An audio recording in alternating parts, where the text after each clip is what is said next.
Parmi les différents festivals des arts de la rue, celui de Chalon-sur-Saône est sans doute l'un des plus célèbres aujourd'hui. Il s'ouvrira d'ailleurs le 20 juillet prochain. Il a été créé il y a 35 ans. Celui de Précy-Soutil existe depuis aujourd'hui seulement. La municipalité et la compagnie du Prismeron organisaient ce dimanche cette première édition. Il y avait de l'animation à tous les coins de rue. Yacine Arbaoui, Tiffen Pfeiffer. Regarde doucement en dessous s'il n'y a pas quelque chose qui... Il suffit d'un guéridon en bois, Je recule un petit peu. d'une nappe, Ouais, ah oui. On peut applaudir très très fort Anaïs, tu peux lâcher les coins. Merci Anaïs. et le tour est joué.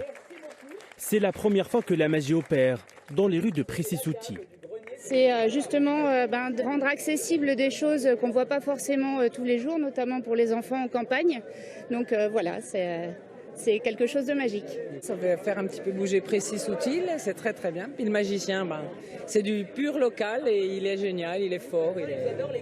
Et c'est ce magicien local qui est à la tête de ce premier festival de rue dans cette commune de 750 habitants. Non, c'est la dernière, c'est la dernière. Il y a le côté impromptu, le côté où les gens ils ont l'habitude d'aller soit au spectacle ou de pas y aller justement. Et là, d'aller les voir à leur rencontre dans un lieu de vie qui est en extérieur en plus avec le beau temps, c'est atypique et c'est vachement important. Je trouve que c'est chouette. Magie, acrobatie, jazz, pas moins de 7 artistes ont répondu présents pour cette première édition. Parmi eux, Céline Gignot. C'est la première fois qu'elle pose ses pinceaux dans un petit village. Quand vous êtes sur une animation publique, il faut aller très vite. Moi, j'ai pas trop le temps de discuter. Là, on prend le temps. Voilà.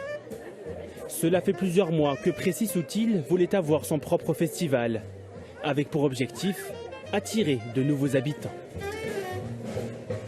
C'est un moment pour faire découvrir le village et que les habitants, ceux qui viennent de l'extérieur, se rendent compte qu'on a beaucoup de services et qu'il fait bon vivre ici.